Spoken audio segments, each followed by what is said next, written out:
Για την αλλαγή μπαταρίας σε κλειδί τηλεχειριστηρίου Suzuki χρειαζόμαστε ένα μικρό σταυρωτό κατσαβιδάκι με το οποίο ξεβιδώνουμε τη βιδούλα που υπάρχει στο κάλυμα του πομπού.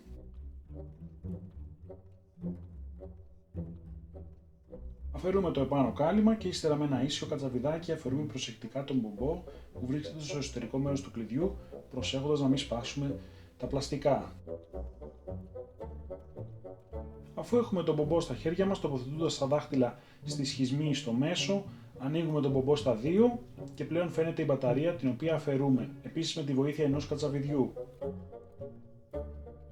Σε αυτό το χειριστήριο η μπαταρία είναι τύπου CR1620, όμως υπάρχει πιθανότητα να απαιτείται μπαταρία CR2032 σε νεότερα κλειδιά Suzuki. Τοποθετούμε μια μπαταρία ίδιου τύπου προσέχοντας ώστε να την εισάγουμε με τη σωστή πολικότητα, πιέζουμε για να κουμπώσει στη θέση της και ύστερα κλείνουμε το πλαστικό περίβλημα του πομπού.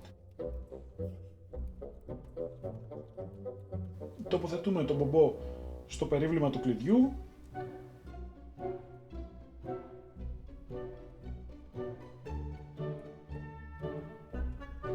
Ύστερα τοποθετούμε το εξωτερικό κάλυμα και βιδώνουμε τη βίδα μέχρι να σφίξει.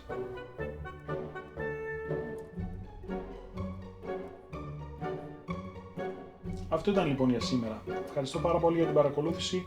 Είμαι ο Αλέξανδρος και θα τα πούμε σε ένα επόμενο βίντεο. Γεια σας!